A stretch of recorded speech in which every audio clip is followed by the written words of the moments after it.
Party కోసం ఏదన్నా ఎక్కడన్నా ప్రచారం చేశారా? వైఎస్ఆర్ కాంగ్రెస్ పార్టీ కోసం ఎక్కడన్నా ఆవిడ పనిచేసిందా? 2014లో వైఎస్ఆర్ కాంగ్రెస్ పార్టీ ఓడిపోయి 23 సీట్లు 23 మంది ఎమ్మెల్యేలను చంద్రబాబు తీసుకుని వెళ్ళిపోతే జగన్మోహన్ రెడ్డి గారు ఇడుపులపై నుంచి ఇచ్చేపురం వరకు పాదయాత్ర చేశాడు. ఆ పాదయాత్రలో ఆవిడ ఎక్కడన్నా పాల్గొందా? లేకపోతే వైఎస్ఆర్ కాంగ్రెస్ పార్టీ కోసం కార్యకర్తల కోసం నాయకుల కోసం కార్యకర్తల మీద నాయకుల మీద దాడులు జరిగి చంద్రబాబు నాయుడు ఆధ్వర్యంలో తెలుగుదేశం పార్టీ నాయకుల్ని చంపితే కార్యకర్తలను చంపితే ఆవిడ ఎక్కడికన్నా వచ్చిందా? 5 సంవత్సరాల్లో 20 రోజులు ఎలక్షన్ నోటిఫికేషన్ వచ్చినాక 20 రోజులు బస్సులో ఆవిడ ఒక 40 మీటింగులు చెప్పింది. ఆవిడ 20 మీటింగులు 20 రోజులు 40 రోజులు 40 మీటింగులు చెబితే వైఎస్ఆర్ కాంగ్రెస్ పార్టీకి 151 సీట్లు వచ్చినాయి. జగన్మోహన్ రెడ్డి గారు 16 నెలలు జైల్లో ఉంటే ఆవిడ 7 నెలలు పాదయాత్ర చేసింది. ఆవిడ పాదయాత్ర చేయగానే ఆవిడ గెలిపించేసిందా 2014లో వైఎస్ఆర్ కాంగ్రెస్ పార్టీని? నేను కష్టపడ్డానంటే ఎవరి కోసం కష్టపడింది ఆవిడ? ఈ రాష్ట్ర ప్రజల కోసం కష్టపడింది, అన్న కోసం కష్టపడ్డాను, నిస్వార్థంగా కష్టపడ్డానని చెబుతుంది. నిస్వార్థంగా కష్టపడినప్పుడు ఇప్పుడు ఈ రోజు వచ్చి 4 సంవత్సరాలకి ఇంకా ఎన్నికలు 3 నెలలు ఉందనగా స్టీల్ ప్లాంట్ ప్రైవేటీకరణ చేసేస్తున్నాడు మోడీ. ఏం చేయాలి? ఈవిడ నిన్న లేఖ రాసింది. మేము ఇటువంటి లేఖలు 100 రాసాం. ఇటువంటి లేఖలు 100 రాసాం. పోలవరం ప్రాజెక్టు కేంద్రం కట్టాల్సినటువంటి ప్రాజెక్టు చంద్రబాబు నాయుడు తీసుకున్నాడు. ఆ రోజు ఏమన్నా మాట్లాడింది ఈవిడ? ఒక 50,000 కోట్ల రూపాయల ప్రాజెక్టుకి నిర్వాసితులకు ఇవ్వాలి, మన డబ్బులు ఏమైనా తెచ్చేస్తుందా? ఏం చేయాలి? మరి కాంగ్రెస్ పార్టీ పెట్టినటువంటి వాగ్దానాలు అమలు చేయలే. మరి దేశవ్యాప్తంగా కాంగ్రెస్ ఎందుకని రిజైన్ చేయట్లా? కాంగ్రెస్ పార్టీ ఎందుకు పోరాట్లా? మేము పెట్టిన చట్టం ఎందుకు చేయవు మోడీ అని చెప్పి వాళ్ళు ఎందుకు అడగట్లా? వాళ్ళకి బాధ్యత లేదా? అది ప్రతిపక్ష పార్టీ కదా దేశంలో కాంగ్రెస్ పార్టీ. వాళ్ళకేం సంబంధం లేదా కాంగ్రెస్ పార్టీకి ఆంధ్రప్రదేశ్ గురించి? ఈ 10 సంవత్సరాల్లో ఏమన్నా కాంగ్రెస్ పార్టీ పార్లమెంట్లో అడిగింది ఆంధ్రప్రదేశ్ గురించి? పని ఏమైనా ఎంపీలతో రిజైన్ చేయించిందా? మొన్న ఏముంటుంది ఆవిడ ప్రతిపక్ష నాయకుడిగా ఉండగా ఎంపీలతో రిజైన్ చేయించావు, అవిశ్వాస తీర్మానం పెట్టామని చెప్తుంది. ఎవరు పెట్టారు అవిశ్వాస తీర్మానం? ఎంపీలతో ఎవరు రిజైన్ చేయించారు? చంద్రబాబు నాయుడు గారి పార్ట్నరు దత్తపుత్రుడు పవన్ కళ్యాణ్ ఆ రోజు జగన్మోహన్ రెడ్డి నీకు దమ్ముంటే అవిశ్వాస తీర్మానం పెట్టు, నేను ఢిల్లీ వెళ్ళి డిఎంకేతో మాట్లాడతాను, అట్లాగే కర్ణాటక వెళ్ళి దేవగౌడ్ గారితో మాట్లాడతాను, పశ్చిమ బెంగాల్ వెళ్ళి మమతా బెనర్జీ గారితో మాట్లాడతాను, యూపీ వెళ్ళి వాళ్ళతో మాట్లాడతాను, బీహార్ వెళ్ళి వీళ్ళతో మాట్లాడతాను ఆయన చెప్పాడు. నువ్వైతే మాట్లాడి మేము అవిశ్వాస తీర్మానం పెడతానని చెప్పి పెట్టాం. పెడితే చంద్రబాబు నాయుడు వచ్చి నేనే పెడతానని చెప్పి ఆయన పెట్టాడు. పవన్ కళ్యాణ్ కదా అవిశ్వాస తీర్మానం పెట్టి జగన్మోహన్ రెడ్డి నీకు దమ్ముంటే వాళ్ళందరితో మాట్లాడి నీకు మద్దతు తెలిపిస్తానని చెప్పింది. నువ్వు మాట్లాడు, దమ్ముంటే కాంగ్రెస్ పార్టీతో మాట్లాడు, మోడీ గారి మీద అవిశ్వాస తీర్మానం పెట్టించు. ఆ రోజు పవన్ కళ్యాణ్ తీసుకున్న పాత్ర నువ్వు తీసుకో. గతం మర్చిపోయి ఏం జరిగిందో మర్చిపోయి జగన్మోహన్ రెడ్డి గారు అవిశ్వాస తీర్మానం పెట్టాడని చెప్తుంది ఆవిడ. కనీసం ఈ రాష్ట్రంలో ఏం జరుగుతున్నాయి పరిస్థితులు కూడా ఆవిడకి తెలవనటువంటి పరిస్థితి. ఇక్కడ జరుగుతున్నటువంటి 17 మెడికల్ కాలేజీలు కట్టాం, అది అభివృద్ధి కాదా? 16,000 మంది సచివాలయాలు కట్టాం, అది అభివృద్ధి కాదా? 10 మందికి ప్రతి గ్రామంలోని సచివాలయం ఎంప్లాయ్మెంట్ ఇచ్చాడు. దాదాపు 2 లక్షల పైన సచివాలయంకి ఉద్యోగాలు ఇచ్చారు, గవర్నమెంట్ ఉద్యోగాలు. 53,000 మందిని మెడికల్ సిబ్బందిని తీసుకున్నారు. అదేవిధంగా 2,57,000 కోట్ల రూపాయల సంక్షేమ కార్యక్రమాల కింద అనేక కుటుంబాలకు ఆర్థిక సహాయం చేశాం. అదేవిధంగా 4 షిప్ పోర్టులు రన్నింగ్లో ఉన్నాయి, కడుతున్నారు. షిప్ జట్టీలు కట్టాము. అదేవిధంగా నాడు నేడు మీద 45,000 మంది పిల్లలకి చదువుకునే పిల్లలకి స్కూల్స్ ఆధునీకరణ చేశారు. వాళ్ళకి మంచి బట్టలు బూట్లు, వాళ్ళకి ఇంగ్లీష్ మీడియం, వాళ్ళకి ఉన్నతమైనటువంటి విద్య చెప్పించేటువంటి కార్యక్రమం, వాళ్ళకి భోజనాలు పెట్టేటువంటి కార్యక్రమం. ఆరోగ్యశ్రీలో రాజశేఖర రెడ్డి గారు పెట్టిన 1000 అంబులెన్సులు తీసుకొచ్చారు. చంద్రబాబు నాయుడు మూల పడేస్తే 104లు ఇంటింటికి వెళ్ళి మెడికల్ క్యాంపులు పెట్టి ఆరోగ్యాన్ని రాజశేఖర రెడ్డి గారి పేరు పెట్టి వైఎస్ఆర్ ఆరోగ్యశ్రీ దాని పేరు. ప్రతి పథకానికి రాజశేఖర రెడ్డి గారి పేరు పెట్టి రాజశేఖర రెడ్డి గారు అడుగుజాడలో నడుస్తున్నటువంటి వ్యక్తి జగన్మోహన్ రెడ్డి గారు.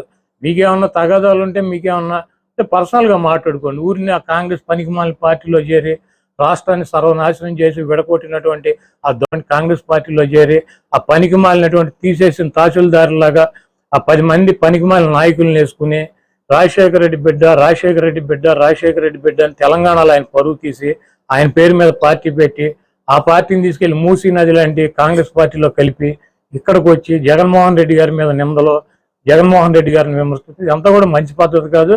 ఆవిడకి ఏమన్నా పర్సనల్గా ఉంటే పర్సనల్గా చూసుకోవాలి. వైఎస్ఆర్ కాంగ్రెస్ పార్టీ మీద జగన్మోహన్ రెడ్డి గారి మీద నిందలేసి జగన్మోహన్ రెడ్డి గారిని ఏదో చేద్దాము రాజశేఖర రెడ్డి గారి ప్రత్యర్థులు ఏబిఎన్ రాధాకృష్ణ రామోజీరావు, చంద్రబాబు నాయుడు, రేవంత్ రెడ్డి, వీళ్ళందరూ ఎవరు రాజశేఖర రెడ్డి గారిని సర్వనాశనం చేస్తానని చెప్పి తిరిగినాళ్ళు. పవన్ కళ్యాణ్ రాజశేఖర రెడ్డి గారు పంచి కొట్టి తరిమి కొడతానని చెప్పినటువంటి పవన్ కళ్యాణ్, వీళ్ళందరూ ఇళ్ళకెళ్ళి వీళ్ళందరితో కలిసి రాజశేఖర రెడ్డి గారు రక్తం పంచుకుని రాజశేఖర రెడ్డి గారి ఆశయాలని నిలబెట్టి ఈరోజు ఇంకా రాజశేఖర రెడ్డి గారు చనిపోయి 15 ఏళ్ళైనా రాజశేఖర రెడ్డి గారి పేరు రోజు ప్రతివాడు తలుస్తున్నాడంటే దానికి కారణం జగన్మోహన్ రెడ్డి గారు. తండ్రి పేరు నిలబెట్టినటువంటి తనయుడిని నాశనం చేయటానికి వచ్చి ఇవన్నీ కూడా రాష్ట్ర ప్రజలు గమనిస్తున్నారు. తప్పకుండా కాంగ్రెస్ పార్టీకి, సోనియా గాంధీకి, రాహుల్ గాంధీకి మాడు పగిలిపోయేటట్టు ఈ రాష్ట్ర ప్రజలు ఈసారి 0% ఓటింగ్ ఇస్తారు. ఇంకోటి చెప్పుద్ది ఆవిడ ఏ రోగానికైనా ఒకటే ట్యాబ్లెట్, పోలవరం అవ్వాలన్నా కాంగ్రెస్ అధికారంలోకి రావాలి, ప్రత్యేక హోదా రావాలన్నా కాంగ్రెస్ అధికారంలోకి రావాలి, స్టీల్ ప్లాంట్ అయినా కాంగ్రెస్ అధికారంలోకి రావాలి, ఏ సమస్య తీరాలన్నా కాంగ్రెస్ అధికారంలోకి రావాలని చెప్పింది. అసలు కాంగ్రెస్ పార్టీ ప్రతిపక్ష హోదా వచ్చే పరిస్థితి ఉందా ఈరోజు రాష్ట్రంలో? మోడీ గారికి 350 సీట్లు వస్తాయని చెబుతున్నారు, నరేంద్ర మోడీకి 350 సీట్లు వస్తాయని ప్రతి సర్వేలన్నీ చెబుతున్నారు. చెబుతుంటే కాంగ్రెస్ పార్టీ అధికారంలోకి వద్దంటే నితీష్ కుమార్ వెళ్ళిపోయాడు, మమతా బెనర్జీ వివాదాలు, ప్రతి వాళ్ళు ఇండియా కూటమి అని పెట్టారు, ఆ కూటమి ఒక్కొక్కటి వెళ్ళిపోతున్నారు.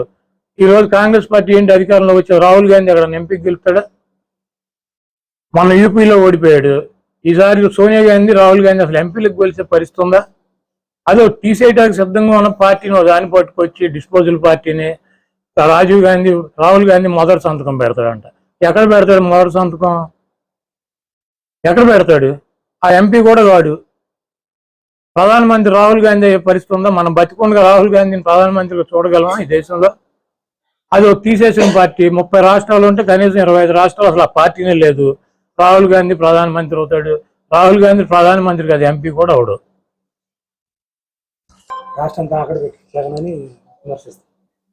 ఇప్పుడు షర్మిలమ్మ తెలంగాణలో తెలంగాణ ప్రజల కోసం, పాలేరు ప్రజల కోసం ఆవిడ అక్కడ పార్టీ పెట్టి 4000 కిలోమీటర్ల పాదయాత్ర చేసి తెలంగాణ ప్రజలను ఉద్ధరిస్తానని చెప్పి, రాజశేఖర రెడ్డి బిడ్డనని చెప్పి, రాజశేఖర రెడ్డి గారి ఆశయాలు సాధిస్తానని చెప్పి అక్కడ ఏం చేసిందో తెలంగాణ ప్రజలు, ఆంధ్రప్రదేశ్ ప్రజలు కూడా చూశారు.